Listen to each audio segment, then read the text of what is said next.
بسم اللہ الرحمن الرحیم۔ السلام علیکم ورحمۃ اللہ وبرکاتہ۔ معزز سامعین کرام، سرزمین حجاز میں حضرت ابراہیم علیہ السلام کے بیٹے حضرت اسماعیل علیہ السلام کے ہاں 12 بیٹوں کی پیدائش ہوئی۔ سبحان اللہ عز و جل۔ ان کی نسل اس قدر ہوئی کہ مکہ مکرمہ میں نہ سما سکی اور پورے حجاز میں پھیل گئی۔ ان کے ایک بیٹے کدار کی اولاد میں عدنان پیدا ہوئے۔ عدنان کے بیٹے مات اور پوتے کا نام نزار تھا۔ نزار کے 4 بیٹے تھے، ان میں سے ایک کا نام مزر تھا۔ مزر کی نسل سے قریش بن مالک پیدا ہوئے، یہ فہر بن مالک بھی کہلائے۔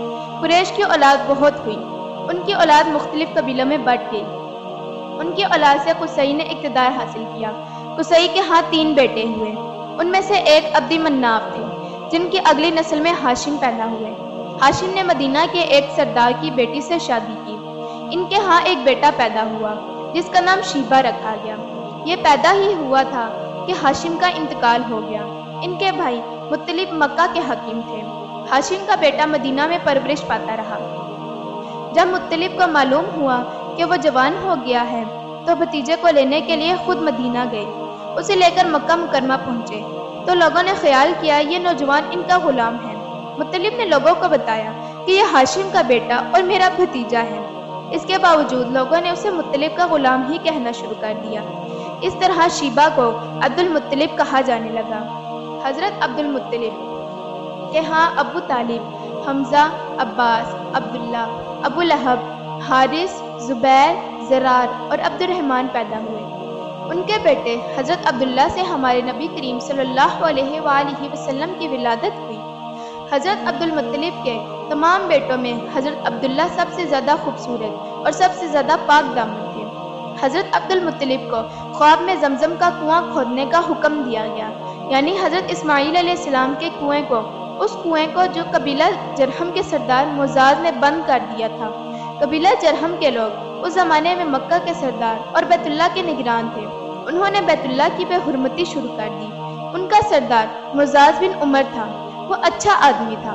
اس نے اپنے قبیلے کو سمجھایا کہ بیت اللہ کی بے حرمتی نہ کرو، مگر ان پر اثر نہ ہوا۔ جب مزاز نے دیکھا کہ ان پر کوئی اثر نہیں ہوتا تو قوم کو ان کے حال پر چھوڑ کر وہاں سے جانے کا فیصلہ کیا۔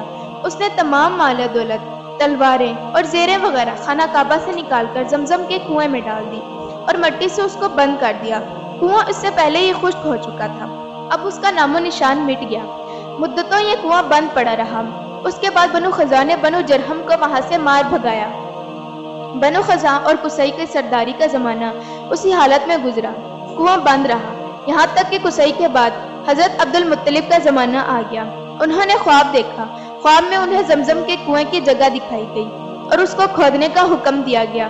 حضرت علی رضی اللہ تعالی عنہ سے روایت ہے کہ حضرت عبد المطلب نے بتایا، میں حجر اسود کے مقام پر سو رہا تھا کہ میرے پاس ایک آنے والا آیا۔ اس نے مجھ سے کہا کہ طیبہ کو کھودو۔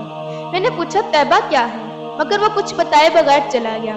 دوسری رات خواب میں پھر وہی شخص آیا، کہنے لگا برہ کو کھودو۔ میں نے پوچھا برہ کیا ہے، وہ کچھ بتائے بغیر چلا گیا۔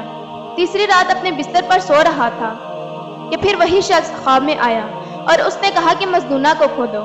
میں نے پوچھا مزدونہ کیا ہے، وہ بتائے بغیر پھر چلا گیا۔ اس سے اگلی رات میں پھر اپنے بستر پر سو رہا تھا کہ وہی شخص پھر آیا اور بولا کہ زمزم کو کھودو۔ میں نے اس سے پوچھا کہ زمزم کیا ہے، اس بار اس نے کہا زمزم وہ ہے جس کا پانی کبھی ختم نہیں ہوتا، جو حاجیوں کے لیے بڑے بڑے مجموعے کو سیراب کرتا ہے۔ سبحان اللہ عز و جل۔ حضرت عبد المطلب کہتے ہیں، میں نے اس سے پوچھا کہ یہ کنواں کس جگہ ہے۔ اس نے بتایا جہاں گندگی اور خون پڑا ہوا ہے اور کنواں ٹھونگے مار رہا ہے۔ دوسرے دن حضرت عبد المطلب اپنے بیٹے حارث کے ساتھ وہاں گئے۔ انہوں نے دیکھا کہ وہاں گندگی اور خون پڑا ہوا تھا اور ایک کنواں ٹھونگے مار رہا تھا۔ اس جگہ کے دونوں طرف بت موجود تھے اور یہ گندگی اور خون دراصل ان بتوں پر قربان کیے جانے والے جانوروں کا تھا۔ پوری نشانی مل گئی تو حضرت عبد المطلب وہاں کدال لے کر کھدائی کرنے لگے، لیکن اس وقت قریش وہاں آ پہنچے۔ انہوں نے کہا اللہ کی قسم ہم تمہیں یہاں کھدائی نہیں کرنے دیں گے، تم ہمارے ان دونوں بتوں کے درمیان کنواں کھودنا چاہتے ہو جہاں ہم ان کے لیے قربانیاں کرتے ہیں۔ حضرت عبد المطلب نے ان کی بات سن کر اپنے بیٹے حارث سے کہا تم ان لوگوں کو میرے قریب نہ آنے دینا، میں کھدائی کا کام کرتا رہوں گا، اس لیے کہ مجھے جس کام کا حکم دیا گیا ہے میں اس کو ضرور پورا کروں گا۔ قریش نے جب دیکھا کہ وہ باز آنے والے نہیں تو وہ رک گئے۔ آخر انہوں نے کھدائی شروع کر دی۔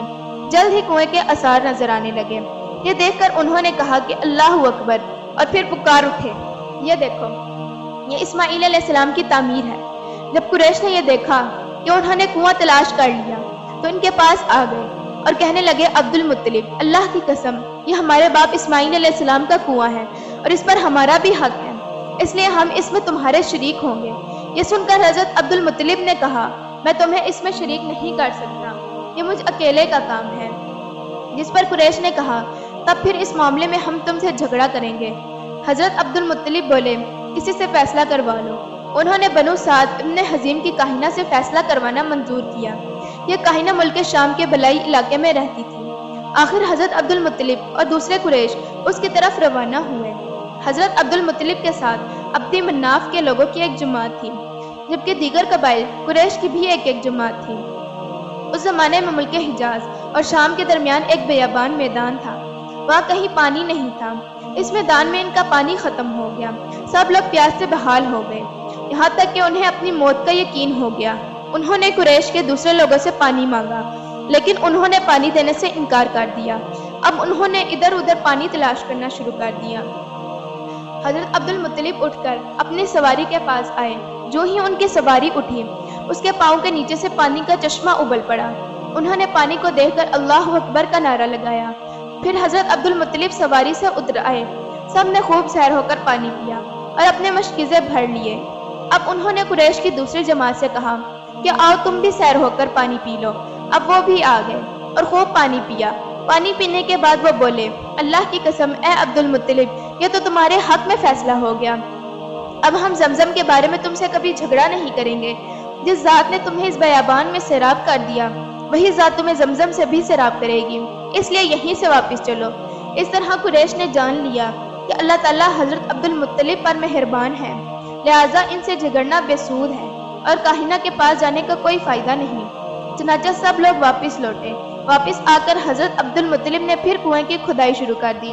ابھی تھوڑی سی کھدائی کی ہوگی کہ مال و دولت، تلواریں اور زیریں نکل آئیں۔ ان میں سونا اور چاندی وغیرہ بھی تھا۔ یہ مال و دولت دیکھ کر قریش کے لوگوں کو لالچ نے آ گھیرا۔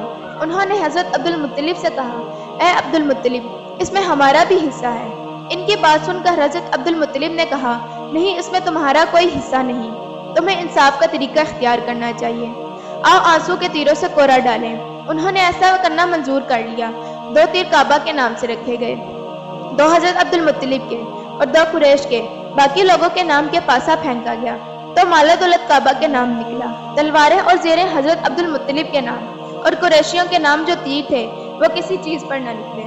ناظرین کرام، نبی کریم صلی اللہ علیہ وآلہ وسلم کی ولادت کے بارے میں یہ سلسلہ جاری ہے، اور ہماری اس کاوش کو لائک کریں اور دوست احباب رشتہ داروں کے ساتھ شیئر کریں۔